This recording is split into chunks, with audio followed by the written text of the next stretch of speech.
Հորիզոնը շարունակում է աշխատանքը, բարև ձեզ։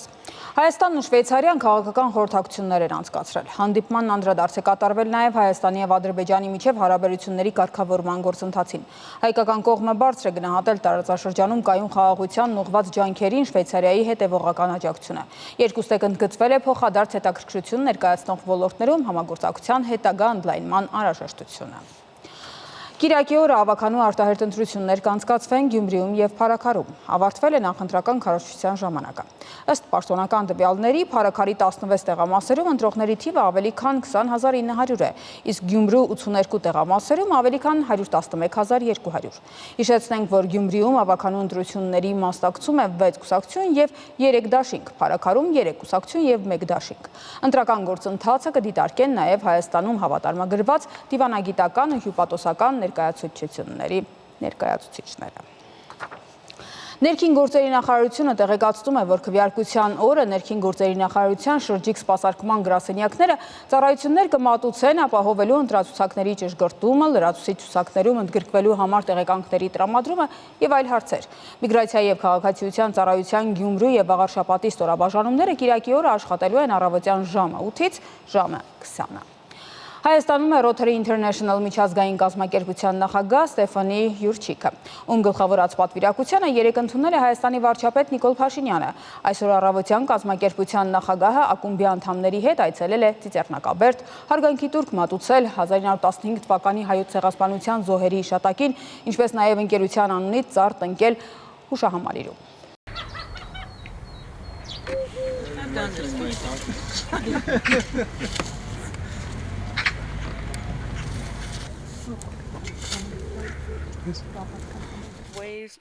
Rotary International-ը ակումբներին չի թելադրում, թե ինչ անել։ Մենք պարզապես աջակցում ենք, խրախուսում եւ ոգեշնչում, որպեսզի նրանք իրենց համայնքներում հրաշքներ գործեն։ Մենք ունենք 7 հիմնական ուղղություն, բայց յուրաքանչյուր ակումբ իր համայնքում դիտարկում է, թե ինչն է անհրաժեշտ բարելավել։ Որոշ ծրագրեր վերաբերում են առողջությանը, հիվանդությունների կանխարգելմանը եւ բուժմանը, մաքուր ջրին եւ սանիտարական մաքրմանը, խաղաղության ամրապնդմանը, շրջակա միջավայրի պահպանությանը, մայրերի եւ երեխաների առողջությանը եւ սնուցմանը։ Ամեն ինչ կախված է տվյալ տարածաշրջանի կարիքներից։ Մեր ամենավերջին կամ նորագույն ուղղություններից մեկը շրջակա միջավայրի պահպանությունն է։ Այսպիսով Rotary ակումբները ողջ աշխարհում փնտրում են ուղիներ էներգիան եւ ջուրը խնայելու, ինչպես նաեւ շրջակա միջավայրը բարելավելու համար, ծառեր տնկելով։ Ուստի սա շատ համապատասխան վայր է Rotary International-ի ներկայացված լինելու համար, որն էլ համընկավ Հայաստան իմ այցի հետ։ Պատիվ է ինձ համար լինել այս հատուկ արարողության մասը։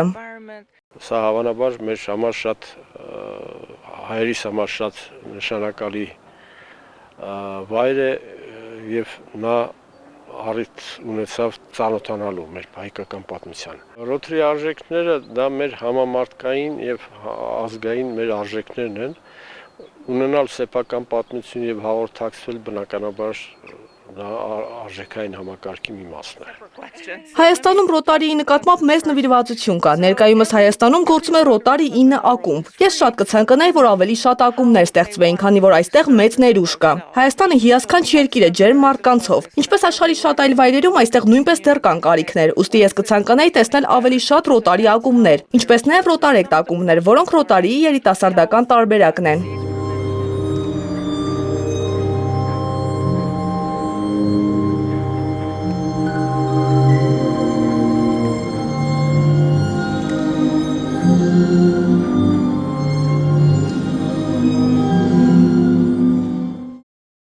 Կայացել է հայկական համադպրոցական գիտության փառատոնի եզրափակիչ փուլը։ Լավագույնը ճանաչված ծրագրերը հնարավորություն կունենան մասնակցելու Միացյալ Նահանգների միջազգային գիտական ու ճարտարագիտական տոնավաճառին, ինչպես նաև երիտասարդ գիտնականների համար Եվրամիության մրցույթին։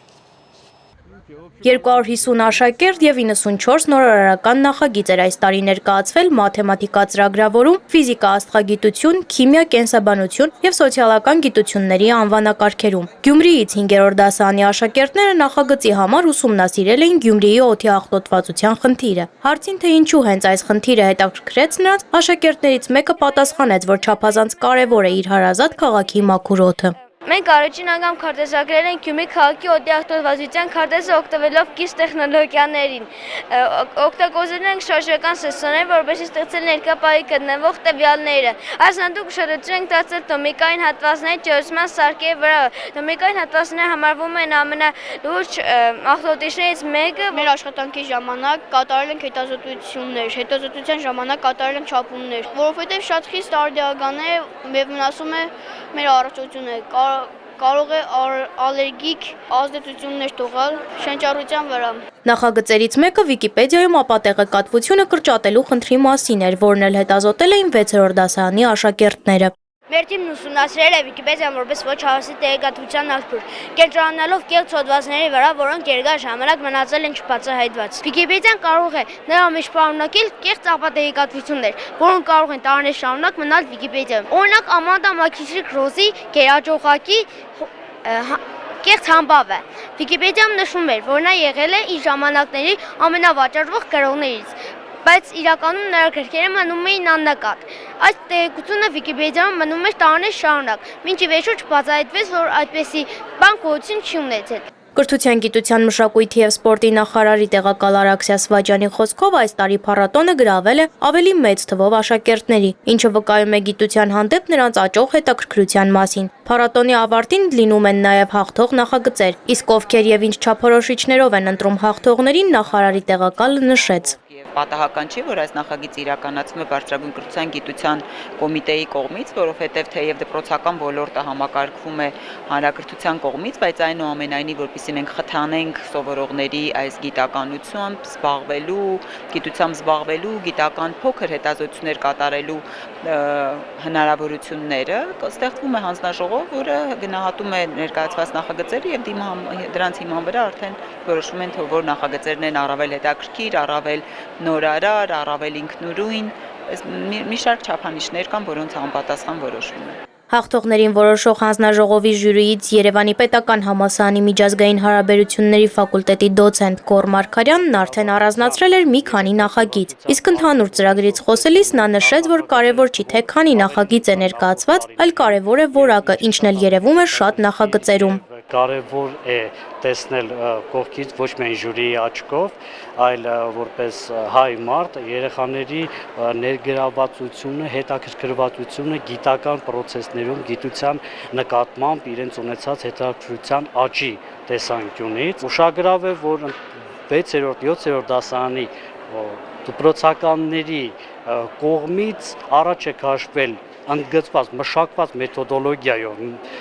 մեթոդաբանությամբ այնպիսի հրաշալի ծրագիր է առաջ քաշված, որ ուղղակի ես ինքս զարմացած էի։ Նախարարի տեղակալի խոսքով էլ կարևոր է այն, որ նախագծի ավարտից հետո աշակերտները հնարավորություն են ստանում մասնակցելու միջազգային փառատոնների եւ ծանոթանալու այլ երկրների փորձին։